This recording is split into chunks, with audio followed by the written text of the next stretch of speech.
So today we have a good friend, a mentor, somebody that I admire, Mr. Peter Moyanga. Thank you very much for accepting this. It's such a pleasure being able just to have you on the Founders Chair today. And like I shared with you in many conversations that we had, that I look up to you as one of the forerunners of our generation and setting the trail for us to follow through. So today I have the pleasure of actually giving Mr. Moyanga his haircut. And it's been a while since he sat on a barber chair. Yes, so a very long while.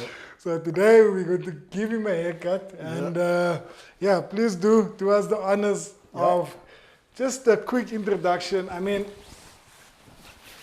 for those who don't know, like a quick background of your journey, because I mean, it's so interesting being able to learn and understand your journey just in a few minutes. You know, Sheldon, thank you so much for Yes. those wonderful words. And, it's always so pleasing to talk to you and hear your genuine, honest, message. Well, let me take you back. Yes. First and foremost, before we go there, do you want it all off? Or all off. All off. Okay. Yeah. Okay, I got you. That's it. All off. Got you. There you Got go. you. Okay. So, from a business point of view, Yes. actually, let me start here. I stayed with my grandmother for a short time while I was in primary school. In fact, the last year of my primary school. Yes. And I remember I used to hustle her for pocket money. Yes. Like, Granny, can I have a few cents to go and buy something at school, Yeah. and so on. And every day it was like that until one day, Yes. she tells me, listen, why don't you go and get the sugar in the kitchen? So I get the sugar. She asked me to start a fire. Yeah. I think I told you this Yes, story. you told me the story. Yeah. She asked me to start a fire, get the pot on the fire, and she threw all those 2 kilograms of sugar into that pot, and as it melted into a syrup, she got me to, bring in my exercise book. Yes. Cut some pages Yes. into quarters, and then we fashioned them into cones. Yeah. She smoothed up some sand, and she stuck those cones on the sand. Yes. And then with a ladle, she scooped up the syrup and threw it in there. Yes. Now, in those days, Sheldon, the toothpicks were not as sexy and snazzy and beautiful as they are today. As they would look today. There were these long strips. They looked like rulers.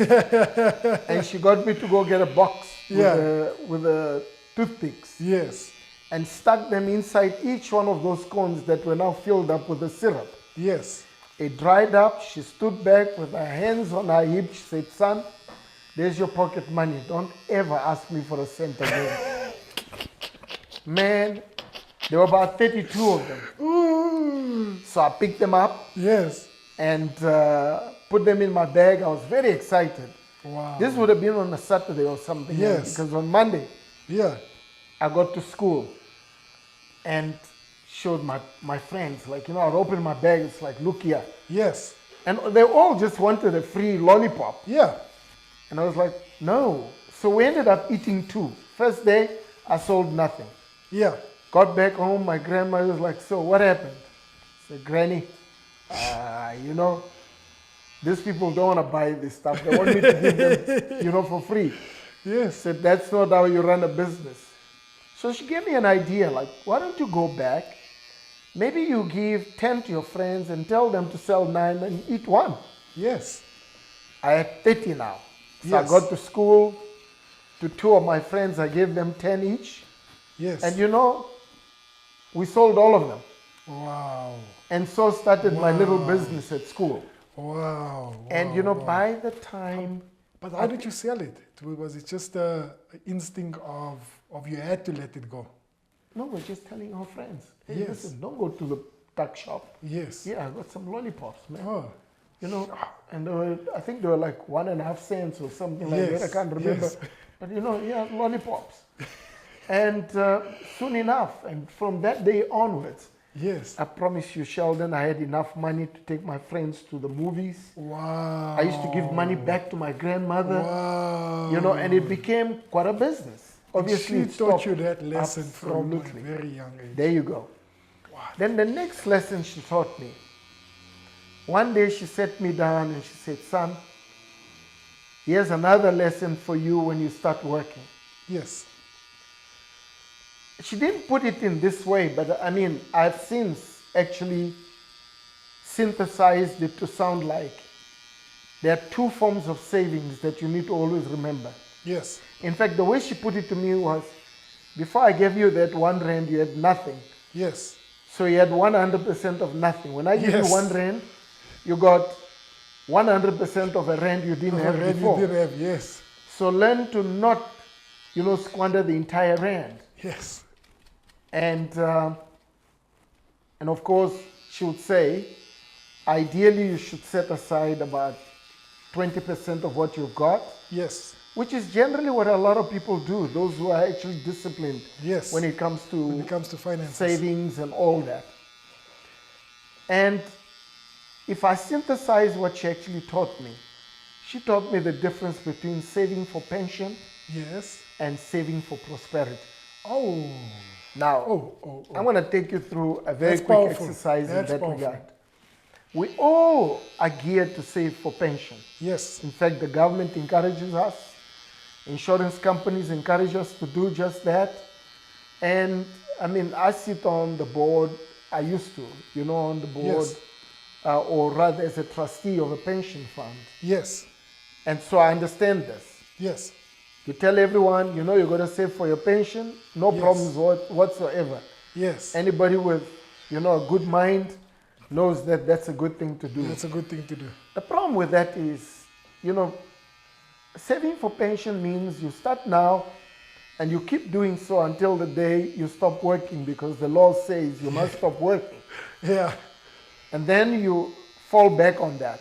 Except the general expectation is that at 65 you stop working, then you live out of your pension. Now imagine if you actually live as long as your grandfather did, who lived to about 85. Yes. That means you're going to have enough money to carry you for 20 years after going into pension. After going into pension, that's true. And generally, a lot of us don't have that. Why? That's true. Because we didn't start saving with our first paycheck. Yes. Yes. That said, you can't wait for your pension in order to actually do something for your prosperity. Yes. So how do you go about saving for prosperity? You know, my grandmother would say, your first rand is where you save for your pension. Your first rent. Your first rand. Yes. So put aside 20% of that. Okay. The moment that rand gets expanded, either through a normal increase or because you got a promotion, whatever comes after that, Yes. that's where you start saving for prosperity. Yes. So my first job, my first formal job, Yes. I earned 37 rand. And every single week, Sheldon, Yes. and they knew me. I opened an account at the Barclays Bank in Yes. Sour Street, Yes. which eventually became FNB, mind you. Yes. And every single Friday Yes. afternoon, just before they closed the bank, I'll run in there with my week's pay. Yes. My boss used to pay me on Fridays, even though I worked on Saturdays as well. Yes. And I had my deposit slip, I had the 5 rand note and the 2 rand note. Yes. That's it, the green and red notes. The green and red. Yes. Present them on the Yes. counter, and that was my deposit. That's 20% of 37 rand. What? So I was saving 7 rand every single week. For that. Then one day my boss discovered that I could read and write. Discovered that I had a bit of a brain in my head, Yes. and immediately up my paycheck from 37 to exactly 100. Wow. And you know, I went from saving 7 rand now. Think about it. If I was Yes. saving 20%, Yes. then at that point I would have gone on to save 20 rand, right? Yes. That's not what happened. You didn't do that. The 63 rand additional that I Yes. started earning, Yes. I started saving 80% of that. What? Yeah. That's a lot. So 37 rand, I was saving 20%, and that never changed. Yes. But any money I earned after that, After that. 80% of it was part of my savings. Now what happens generally, particularly with the young people, Yes. is when you get that increase, the Yes. first thing that comes to mind is, I've been waiting for this money. You know, That's true. now That's I can true. That's afford true. this, that, and that. Yes. And soon enough, you're waiting for some more money You're working for some more because money. you don't have enough. That's true. That's so true. That wasn't the case with me. Yes. Do you know that I bought my first car cash Wow. in Elof Street Yes. at the Ford dealership? Bought myself a And Ford that was the Escort first time. XR3. The XR3. Yeah. Yeah. What color was it? The beige one or the green one? No, it was a bluish one. The bluish one. Oh, Yeah. I see that baby blue. Yeah. Oh, that's That's it. beautiful. That's beautiful. It was, you know, and I bought it cash. Wow. Why? Because I had saved enough by that point. By that Obviously, point, yes. I still didn't have a good set of brains in my head because I've been buying a car before doing anything else. Because now I must tell you a story Yes. about how do I go into, you know, from working for someone Yes. to now wanting to own a business. To own a business. But just with regarding the money principle, Yes. because many people don't get it. Because as black people, we grown up into the space of the norm, saving for pension, That's it. waiting until we're 60 years old. What advice would you give the youngster out there right now that's like, especially when it comes to money management? Okay. Money, Sheldon. Yes. I always tell everyone, particularly young people, money is like smoke in a bottle. Yes. The moment you take the cap off, it starts flowing out, can't put it back in. What? Yeah. Yeah. You know, you could have R1 million in your pocket and spend it in half a day. Wow. Without a thought. In fact, Without a thought, yeah. some people will spend it in an hour. Yes. Okay? And also, remember, you could have R1 million. If you spend R1,001, you're an indebted person. That's true. You owe somebody a owe rent. somebody You a got to rent. go borrow a rent from You have to someone. go borrow, yes. That's why, you know, you see people out there that earn, frightening amounts of money. That's true. And yet, you know, they live on the borderline Yes. between being comfortable and being bankrupt. And the reason is because they don't understand the concept of money. Yes. Money is so volatile. Yes. You gotta be very disciplined when it comes to money. Whether you got 10 rand in your Yes. pocket or you got 100 rand, it doesn't matter. The problem Yes. is when you got 10 rand, you don't value a cent. You don't value it. When yes. you got 100 rand, you don't value a rand. Yes. When you got 1,000 rand, you don't value 100 rand. Yes. Literally. Yes. You know, it becomes easy to spend it. Yes. And that's where discipline comes in. You got to tell yourself every single cent counts. Yeah. You know, when I walk around my business, Yes. and my people know this. Yes. I mean, I walk around, I'm the guy who stops and picks up that 10 cent. I saw the last time you were at one of your McDonald's. Yeah, yeah. And basically you were picking up the stuff that was on the floor. There you go. Yes. I do not go past 10 cents. You know why? You know, I've shaken many trees. None of them has ever had a cent fall off. I've never seen a cent fall off a tree. That's true. And you know, I open a tap, I get Yes. precious water. And Yes. yes, precious water. Yeah. But no note suddenly crawls out of that tap. No. Nothing. No. So when I see 10 cents, for me, I see energy. Yes. And that's how you're going to see money. Yes. You know, the other day I was actually Wow. at a mall and this guy is helping me to park. And I parked, I got out of the car and went on my business. When I came back, the guy was still there. Yes. As I'm coming back, right next to my car, by this guy's feet, Yes. there were 30 cents. Yes. And yet he's standing there and waiting for me to give him 1 rand. To give him 1 rand. So I pulled 1 Even rand, 10 I gave rand. it to him. Then I opened the door went outside where he had been standing, and I picked up the 30 cents. So I got a discount. Gave the guy 70 cents. You know? And that is our biggest problem. Wow. You know, you go into countries where you see the elderly counting every cent and asking the cashier, hey, you know what? You owe me 2 cents here. Yes. When did you last tell someone they didn't give you your 10 cents change? Yes. I do. Because you know what? I understand that 10 cents is a translation of energy. It's a translation. And a lot of our young people haven't come to realize that or understand that. Yeah, that's true. You know? And that's why when you have 1,000 rand in your pocket, you spend 100, who cares? Who cares? I still have 900 anyway. Yeah. The other day, I actually sent somebody to go buy something at a shop. And this person didn't come back with a change. And in that, it teaches you. You know, the Bible says whoever can be trusted with a very little can also be trusted with much. Take care of a lot. And whoever can be faithful with a very little can be faithful with much. Absolutely. Now, my presentation of that is that person will never get an increase for myself.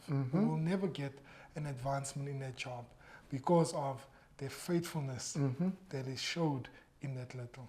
Well, I mean, remember the proverb, the talents proverb. Yes. Talks about exactly that. Yes. But you know, we need to make the best out of the little we have. Yes. So that we can have more. So we can have more. You know, so to the young people, when it comes to money, yes, regard every single cent. Whether you worked for it or somebody else did and put it in your hands. Yes. As expended energy that deserves your respect. That's whether true. it's your own or somebody else's energy. Yes. That's why when I see a rand on the floor, I see a cent on the floor, I'll pick it up. Yes. Because I know this is somebody else's energy.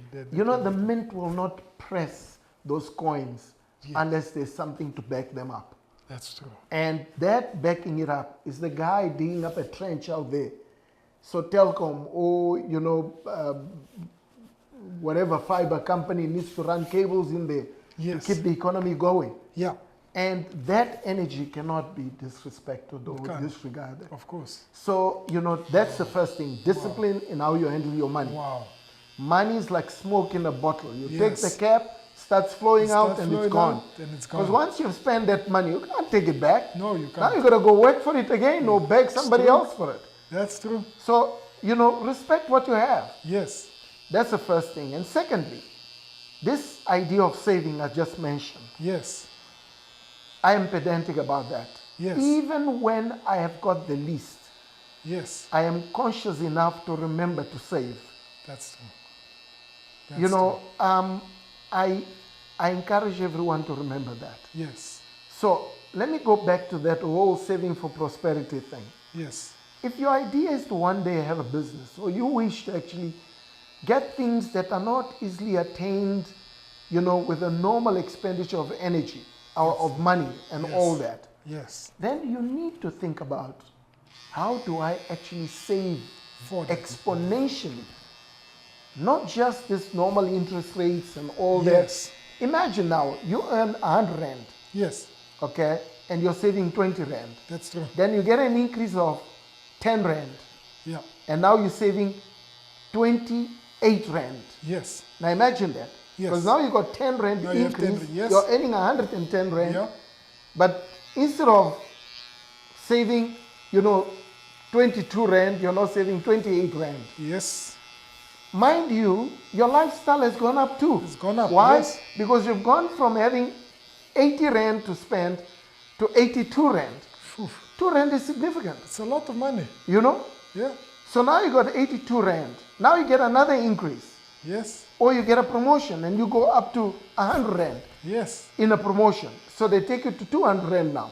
Yes. So instead of earning 100 rand now, you earn 200 rand. Well, on the first 100 rand, you continue to save from your 20 rand. 20 rand. On the second 100 rand, which is now 20 plus 80 rand that they've now given you, you now save 80 rand. Now imagine, how much are you saving in total? 100 rand. Yeah. You know? Yeah. And from an expenditure point of view, you've gone from having 80 rand to spend on your own to having 100 rand to spend on yourself. But that requires discipline. Why? Because generally, when we go from earning 100 to 200, we change neighborhoods, we buy a different car, we hang out with different types of friends, and we dress differently. Yes. Now, not that there's anything wrong with that. I don't have a problem with that. Yeah. But you know, not when you're doing so at the cost of not preparing yourself for the things that you want to attain in life further down. That's true. So I encourage you to look into that. Yes. When it comes to your earnings. And I think for most part of it, it comes down to the knowledge that was, especially when it comes to money management, business skills, the knowledge that was presented to us from a very young age. That's it. That exposure. That exposure to it. Well, Sheldon, I want to tell you a quick anecdote. Yes. So, about a week ago, yes, I was driving from one of my stores. Yes. And there were these two young people, a slightly older young lady and a teenage young boy. Yes. He was holding a bag and they were hitchhiking. Yes. And I stopped, but there can be no harm.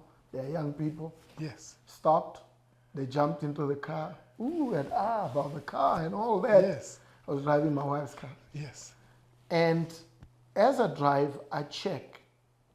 And this guy is telling me how beautiful, how wonderful my car is. Yes. He's never been in a car like this and all that. I'm looking at him as, you know, I said, well, one day you will be.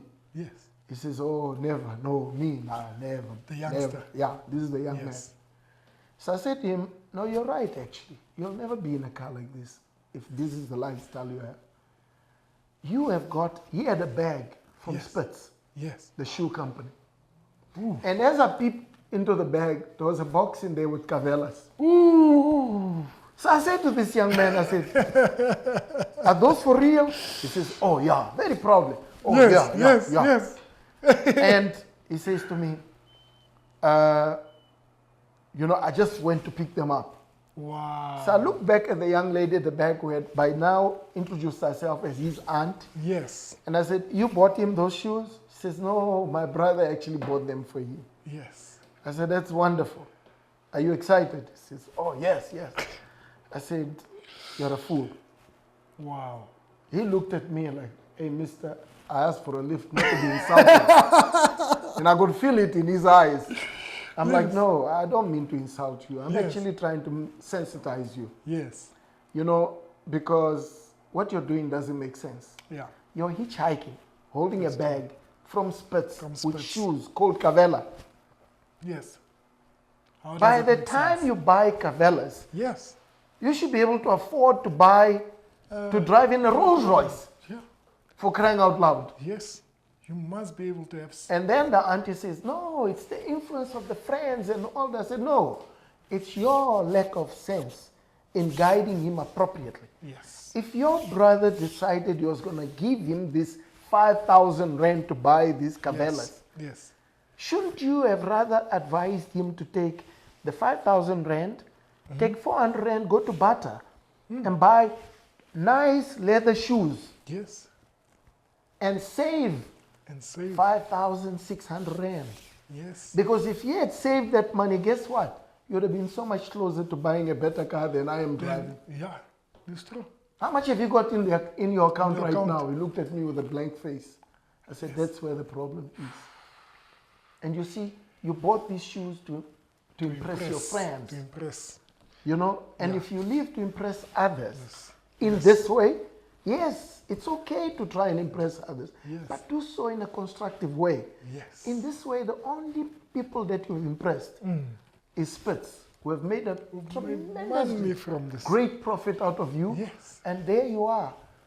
You're not perpetrating your situation by your actions. By your actions. I mean, I let him have it. Yes. You know?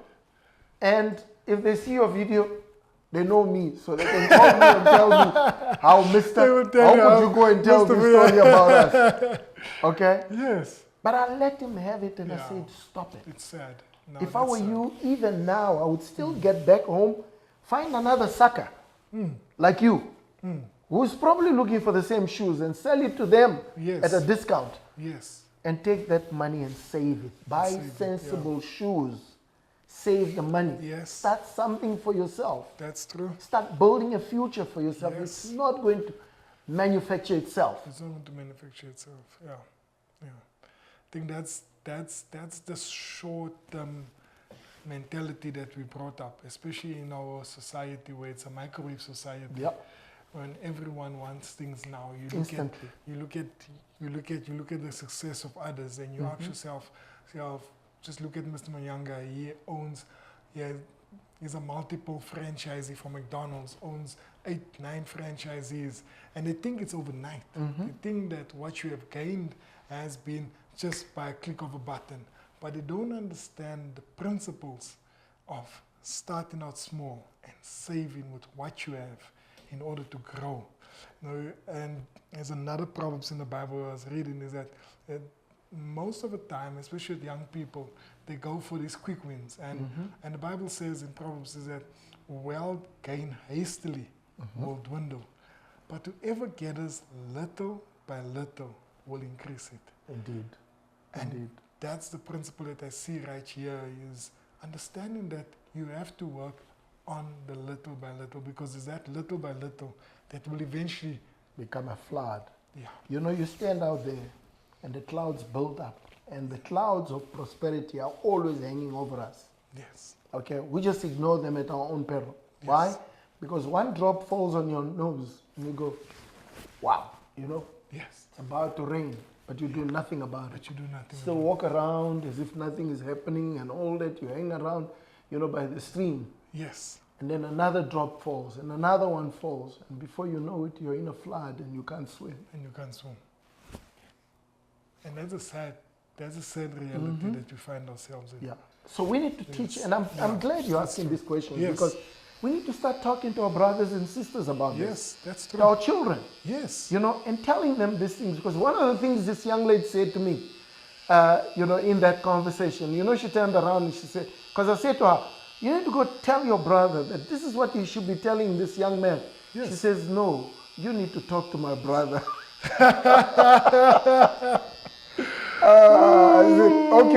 Okay. Well, you know, we need to find platforms that help us to start talking to our families, to our friends, to our neighbors, to our children, and so on, you know, without constraints, because holding back all of what we've learned through the universities of hard knocks, which is where all of us have been, you know, is just condemning them to go through exactly the same hard knocks that we went through to get where we are. Yes. And that's going to be at the detriment of what takes place in the next generation. Absolutely.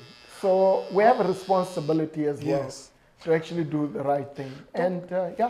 Talking about young people and looking at, especially young people starting out their businesses, how important is it for them to understand the knowledge of wanting to scale their business? In today's day and age, you find that they disregard the education from the universities, they disregard the education from leaders who have walked the journey and try to do things in their own way of doing things.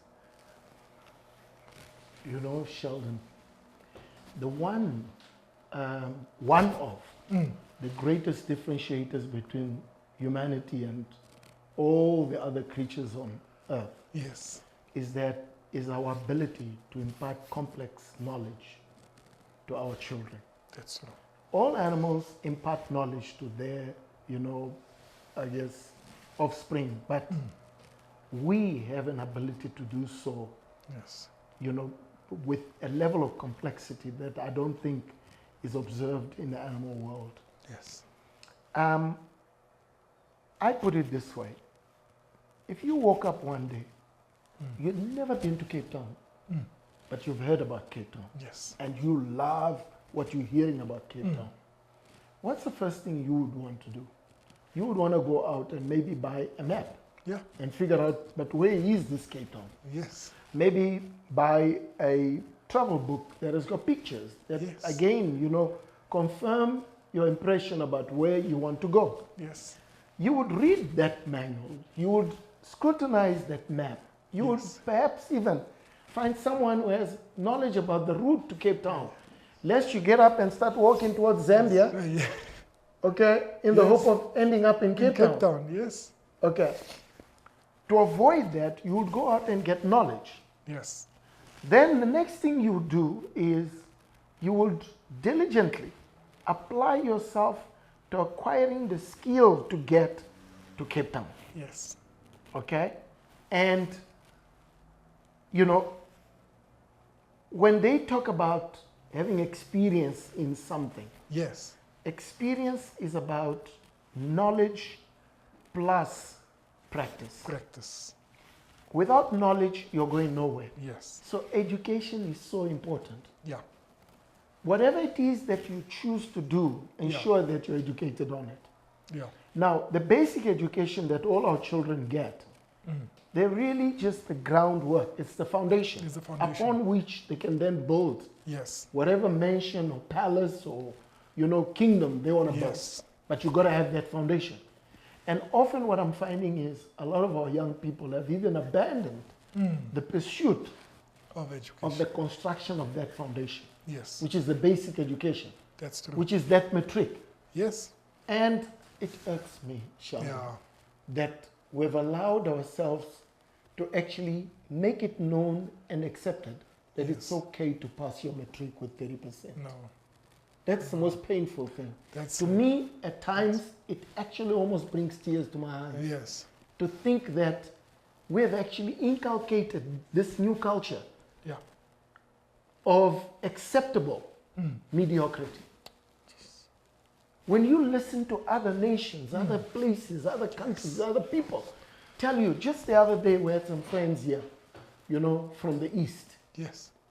And we're talking about education, and they were telling me about how, you know, their children have not passed unless they've attained anywhere above an 80%. There's another anecdote that is told actually by a lot of people who say, imagine, I am a brain surgeon. I've got the certificate, it's hanging on my wall there. And then you discover I came from a university that allows people to actually pass with a 50% mark. How do you feel when I tell you, hey, I just came out of the university and I know you got this tumor, you know, somewhere in the, I don't know, in the hospital or whatever the part of your brain. So I'm going to cut you open and get in there and go find this you know, bugger and pull it out for you. Yes. So I'm going to put you under anesthetic, and then you ask the question, so what's your rate of success? About 50%. 50%, yes. Solid 50%. How do you feel about it? Can the anesthetists carry on with their work, please? You jump out and say, well, I'd rather live with a tumor and die naturally than, you know, have this guy butcher me. Yes, that's true. We want to build a nation, a successful nation. Yeah. We really need to go back to being serious about the education we're giving our youngsters. That's true. A lot of our young people, and I see a lot of them, Sheldon, in my business, which employs well over 800 people. Yes. 90% of these people are actually young people. They start with us straight from school, having just completed matric. And we are the chance they have to actually building up the foundation, the education, in our basic education, did not give them. A lot of them, they sit there and you say to them, can you give a basic arithmetic question? And they can't answer you. Wow. You ask someone, so how many seconds are in a minute? They have to think. Then they will think, oh, 60. So if I've got 240 seconds, how many minutes is that? I promise you, you give them a whole day, a pen and paper. What? That's it. And that's a matriculant. That's a matriculant. Now, how guilty is that individual? They are not. It's like between yourself, the relationship between yourself and your beautiful children. Yes. whatever they go out there and do in their youth, or even in their young adulthood, you're accountable. You are accountable. Because you were entrusted with their upbringing. Yes. That's what our education system is supposed to do. It's supposed to do, yeah. You know? Yes. Hardship is part of life. Yes. Nothing truly worthwhile is ever gained without effort. Without effort. And effort requires, or does imply, that you're going to sweat. Why is it that we suddenly don't believe that anybody needs to sweat? It's true. And by avoiding to sweat now, it means you're going to sweat blood later. Yeah. Because imagine now, you know, you haven't practiced, and somebody gives you an axe and says, cut that tree. Cut a tree. And now they've got a gun at your head to cut the tree. And you've never wielded an axe. Experienced this before. Nothing. Gonna cut your foot Yes. in the process of trying to cut the tree. Wow. And yet, you could have practiced all of this properly during those 14, 16 years that, you know, or 14 years, I can't remember, I mean, or 12 years, that our children give to the state to actually prepare them. So that when you eventually say, here's an axe, they can say to you, you know what, I don't know all the techniques, I know this thing can cut a tree, but I don't know all the techniques. Then you can teach them about how to sharpen it properly, how to wield it properly, hold it this way, extend your hand here and all that. Not you give them an axe and they think you give them a pen. Oy. They go and try to write the tree down. Write the tree down. Yeah. And now you have the wrong weapon in your hand to Thank you do very what you much. have to do.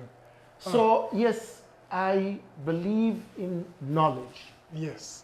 I read extensively. You see my shelves over here. Well, and this you've is been a nothing. student as well. Yeah. Till today. I am a student. I'm an eternal student. That lifelong learning. It's sharpening the saw. Yes. You know, even the sharpest, even a tungsten saw does require sharpening now and then. Yes. Wow. Because the process of cutting means, you know, it's expanding itself, and the elements require that now and then you go back and create those sharp edges. Yes. And to sharpen your brains, you've got to be learning and learning the right things. Not TikTok. Yes. Not that there's anything wrong with TikTok. No, that's not what I'm saying. Yes. But that's not where you go and acquire knowledge. Yeah. That's where you go to be entertained. And entertainment cannot be the only food. That feeds your brain consistently. There you go. You know, you're talking about this, and I am embarking on a journey. I didn't tell you about this, but now Thursday, this coming Thursday, I'm actually leaving to go to Harvard Business School, and I made a conscious decision to embark on this journey. It is so critical for you as an individual to sharpen your sword and understand that in order for you to grow, in order for your business to grow, you need to expand. Absolutely. You need to expand your brains. You need to expand your knowledge. You know, this is my, well, not mine, but I think I may have picked this up somewhere. Yes. That, you know what, knowledge, or rather, wisdom is a product of knowledge and time. Yes. So when you have knowledge, over time, as you acquire more and more knowledge, you become wiser. Yes. I'm not there yet, so I'm still on that journey. Oh, but there's a couple of gray hairs here that I'm trying to take out. Those are falsehoods. Those are falsehoods, Sheldon. Don't be fooled by that stuff. You know? Yeah. No, but that's so beautiful. I think what's so amazing is just to see the type of humility that you still possess up until this day. I mean, you have, if we should be realistic in terms of reaching a pinnacle of success compared to where you come from, and understanding that your village where you come from is looking at you and saying, is this true? Is this the same Peter Moyanga that's, you understand? And even your family, the last time we spoke about your family, most of them can't believe that this is the journey that trailblazed and you walk this journey. What are those fundamentals that actually brought you through that? If you think back upon the journey, what is those things that, like, you know, these are the things that I stayed true to until today? You know,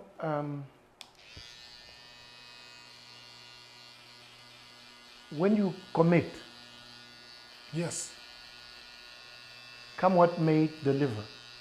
Oof. You know? And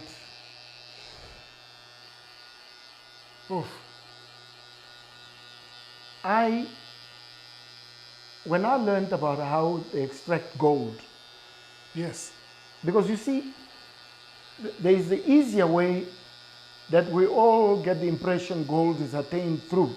yes, That is somebody going to a stream and penning, and yes, there's a nugget. There's a And nugget. they pull out a nugget and another nugget. Yes. Until one day I learned, you know those people penning? When they pen, Yes. they get like 0.1 of a gram if there's gold in that stream. Yes, To get to 1 gram, and 1 ounce is 28 or 32 gram, I don't know how many. yes, I mean, to get to 1 gram, imagine how much panning you need to do. it's a lot. That's why you see a lot of these panning people, sometimes are old people, still doing the job because they're dependent on trying the easy way to get to this reach. Or you can go the route our forefathers have always gone. You go out there and you mine the ore, you bring it out, and the mining process, it's one of the hardest jobs that man can ever subject themselves to. Yes, And once you've done that, you still don't have gold.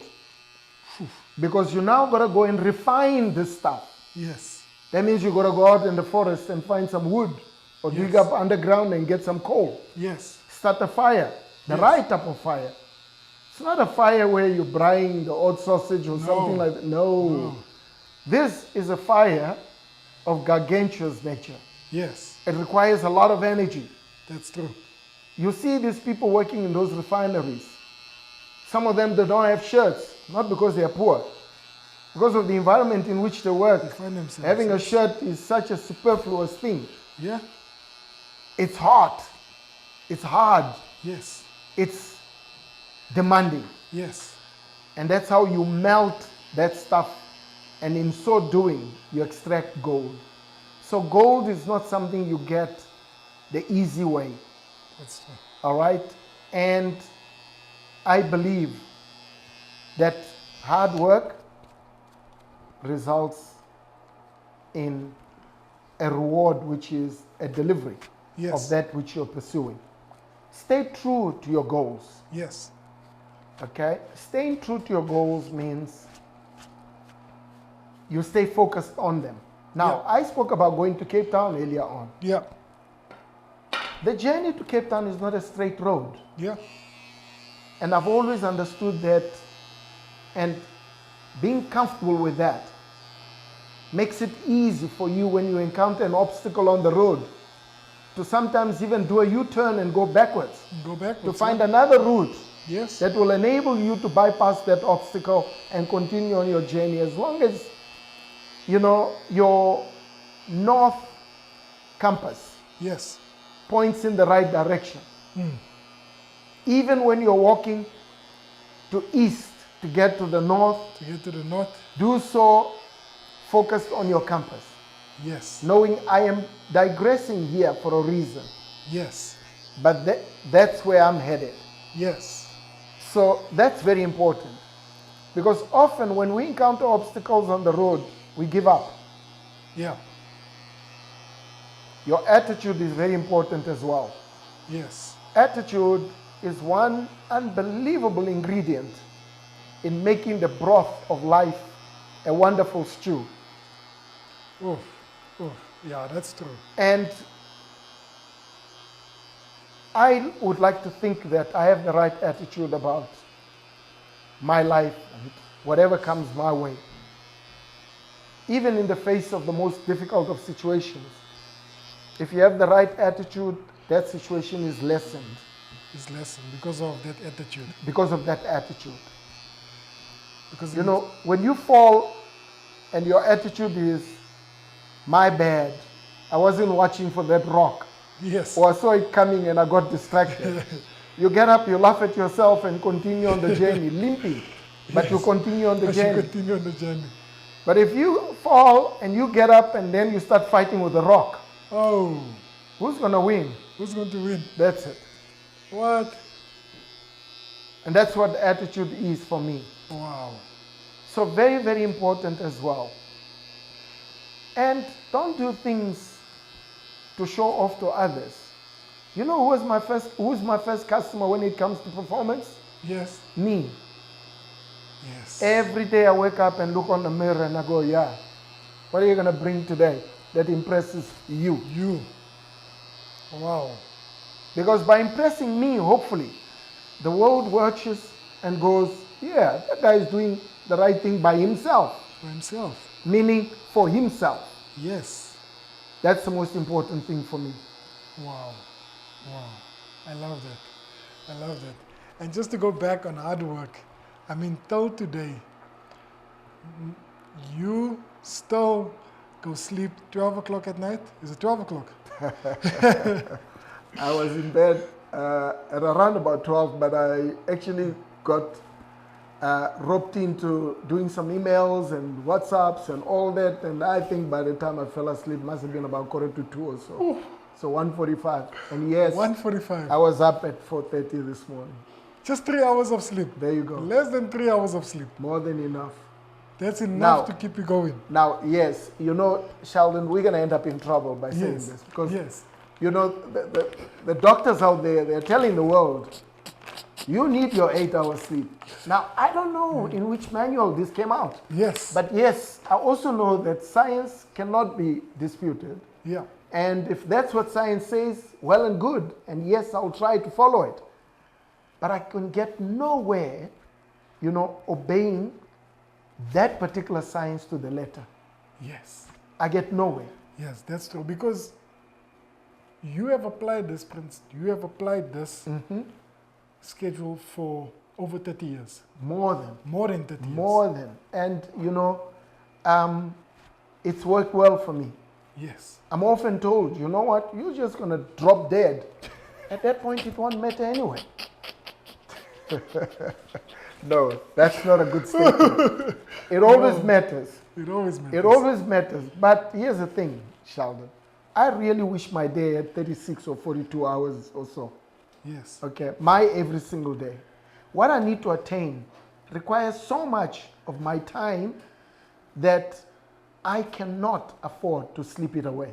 That's true. Now, the journey we're on, you spoke about the disadvantage of who we are and all that. I always say this. There are those, when we start our race, who are standing on terra firma. Yeah. They're on the ground. Yeah, they're on the starting ground. line. Yes. And then there are those of us whom, when we start the race, we are told to actually step into the hole next to the starting line. Yes. And the gun goes off for both of us Yeah. to run the race. To run the race.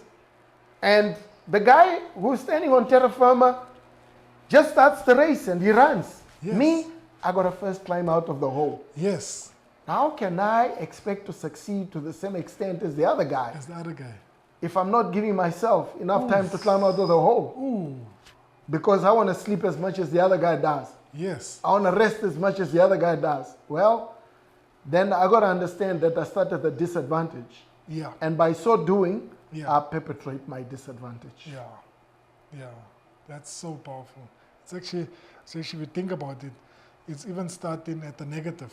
Mm-hmm. That's exactly, just to make it in plain terms. There you go.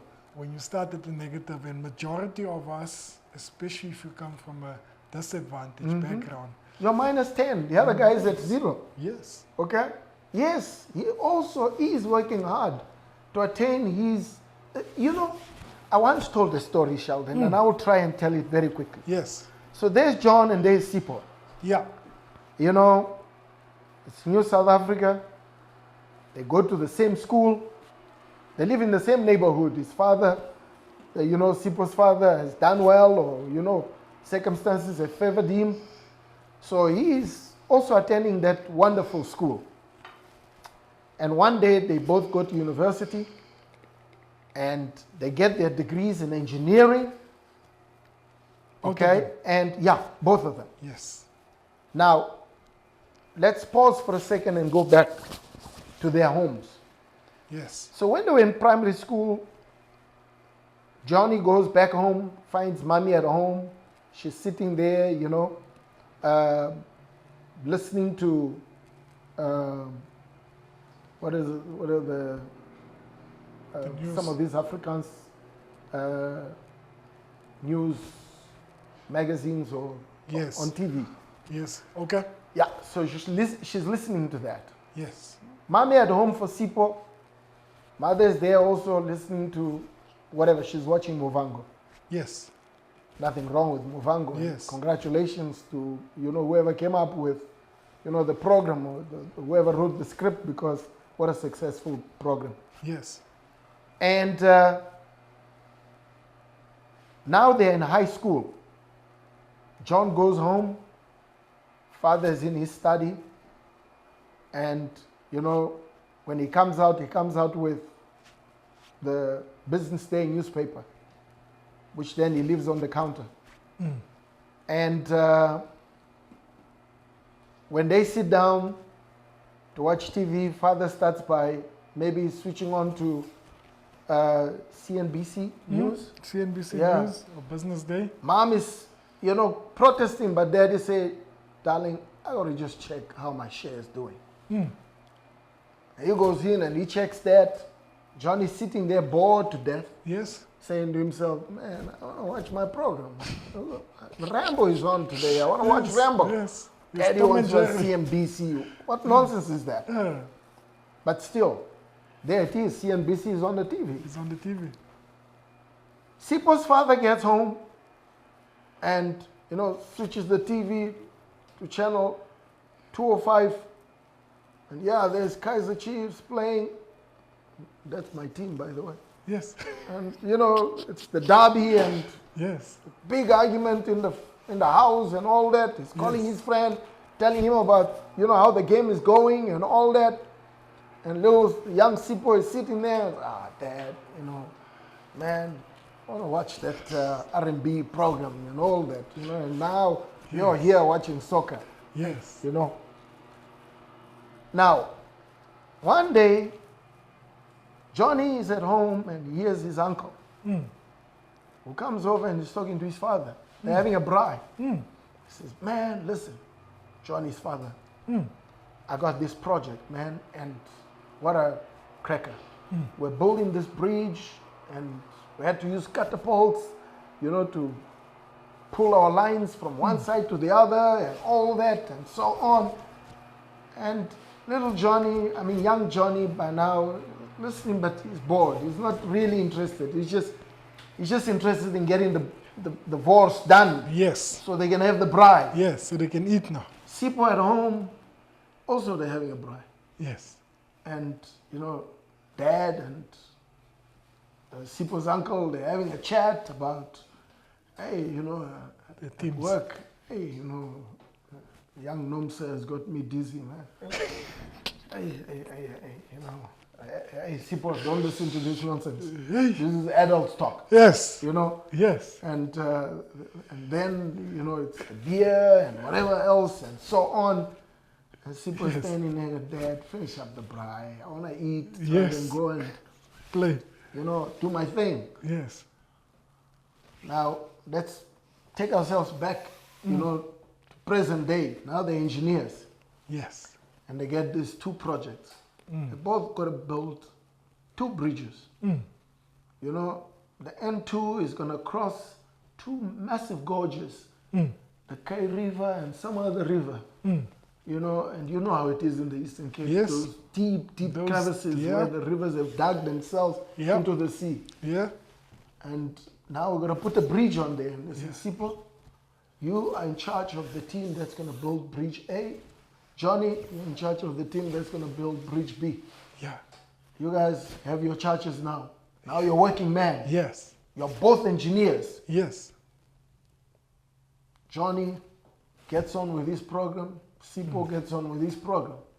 First thing both of them need to figure out is, man, how are we going to build this? Man, you know, in engineering school, they told us about how to get the lines from here to there and all that. Yes, and the structural side, yes. You know, Johnny calls uncle. He says, uncle, I remember hearing you talk about how you built a bridge somewhere. Uncle says, yeah, no, I'm retired, sonny. He says, no, I know, uncle. I just want to ask you a few questions. I got a project that I'm working on. Oh, Johnny, congratulations. I hear you're now an engineer. He says, yeah, doing the same as I did. Yes. He says, yes. Good. I'm coming over there, to your father, and we're watching the rugby on Saturday.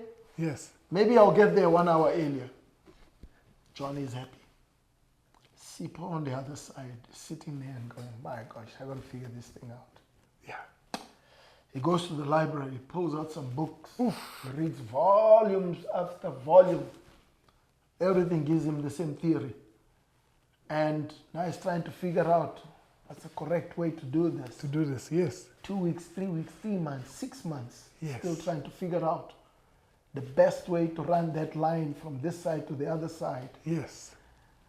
I'm going to digress a little bit. The other day I was watching a program on a Chinese bridge. Yes. And you know the Chinese have done some amazing things. No, I wish we would actually pay attention. No, definitely. And they were actually explaining how these guys had this brain light come on when they needed to cross this gorge. And they used rockets to get the line from the one side to the other. Yes. You know? Yes. And I'm thinking, but that's my story, you guys are stealing. It can't be. They have more knowledge than I do. Yeah. Anyway, now Johnny is actually getting his team to get on with the program. Little Sipo is still trying to figure it out. Why? Because now Johnny every day goes home, consults with his uncle. Yes. That is the difference. Yeah.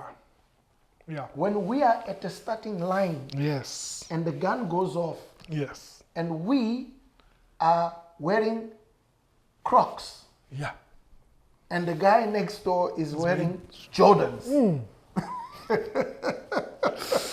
and we're supposed to run the same race. Supposed to run the same race. And they tell us, but you practice. Yeah, we did. Same. But there are other resources we need. Yes. You know this subliminal education thing? Wow. That's... Subliminal education is more, for me, more important than even formal, structured education. So it is so critical what I expose my children to when they come home, when they hang out with me. Yes. In my home, I think my kids hate having dinner with me, and we do that every single night. Yes.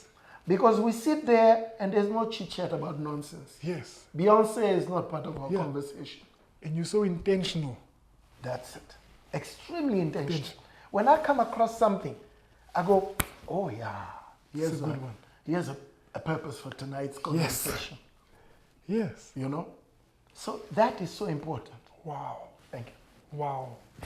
Yeah, sure. No, I think it's so important that what you shared is how we live our lives.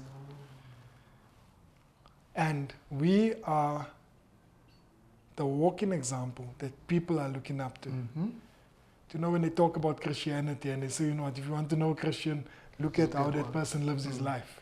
And they will tell you exactly. If you talk about entrepreneurship, model that person because that person has done it. And you have been a model for many of us. You have been a model for even people that you might not even engage with that still look up to you today, and you invested and imparted in their lives. Today, wonderful privilege. I just want to say, I personally want to say thank you for what you have done. Thank you for the journey that you have walked. Thank you for selflessly imparting that into the next generation. Because you might have a few children, which is Robin and Lauren, but the Bible says a good father leaves an inheritance for his children's children. but not necessarily for his biological children, but for that 800 staff that's in McDonald's, that's working on a day-to-day basis. You constantly show them the importance, not only of what it is to be good in business, but also in life as well. So today, I just want to salute you. Thank you. I really do appreciate you. And I think in parting words, you can say a few last words for any youngster that's watching this show that would like to just grasp some sort of knowledge for them to just walk through the journey of life. So, you know, we've had a very interesting conversation, and thank you for the opportunity, and more importantly, thank you for my haircut. Yes. Yeah, I can't wait to run my hand on my head and not feel any humps or, you know, any spikes. What to say to a young me, actually? Rather, let me talk to a young me. Life is not easy, but it's also not as terrible a struggle as we can actually view it to be. But it does require a serious approach to our purpose. Find that purpose for yourself. We are not all going to be doctors, engineers, you know, or builders. But there's something out there that fits you. And once you have found it, dedicate yourself to sharpening yourself, firstly, gaining the right skills, knowledge, you know, and then going out and singularly being focused on actually realizing that dream. You know, a dream is exactly that. You can dream and wake up and ignore it, or you can dream and wake up and work to make it happen. You know, and making it happen means you gotta go out there and having now actually established what your dream is, put together a plan that helps you to make it a reality. I spoke about going to Cape Town. Well, if the dream is to go to Cape Town, I better know that there are many ways to get there. I can walk there, I can fly there, I can drive there, I can cycle there. All of which require different levels of energy and require different levels of commitment of that energy. You cannot get to Cape Town, you know, just by thinking about it. Sitting under the tree and waiting for it to happen, it's not how life is. You certainly got to get up, get out of that comfort zone and start doing things that enable you to realize your dream.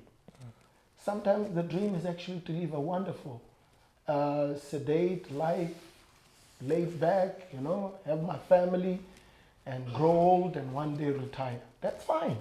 That's a good dream too. There's nothing wrong with that. But it could also be that you want to conquer the world. You won't do so sitting under a chair or under a tree. You got to get up there and do something. Now, having decided you're going to go to Cape Town, if you're going to walk, you probably need to exercise and get your feet ready and go out there and buy the right type of sneakers to enable you to take that journey. If you're going to cycle, you better go out there and sell magwinas or whatever it takes so you can buy yourself a bicycle to take on the journey. If you're going to drive there, you better go out there and actually establish what it takes to actually acquire that vehicle and work towards attaining that vehicle so you can go to Cape Town. And if you're going to fly there, detour. So, you know, whatever it is that you want to do with your life requires you to firstly establish that, define it, and then work towards its realization. Understanding that when you get to Clarkston, having decided you're going to go on a straight line, Cape Town is still, you know, a good 1,200 kilometers from you. You haven't arrived. So when you feel yourself tired, it's okay to sit and take a rest, but do not lose focus of where you're going. And suddenly the rest becomes a sleep. And when you encounter a river, cross it if you can. If not, find someone to help you to get to the other side. But don't let that be the obstacle that prevents you from attaining your goal, which is getting to Cape Town. So that, in essence, is what I would say to those who want to do something with their lives. Okay. Time is limited. Yes, indeed. Make it worthwhile. Do something. Wow.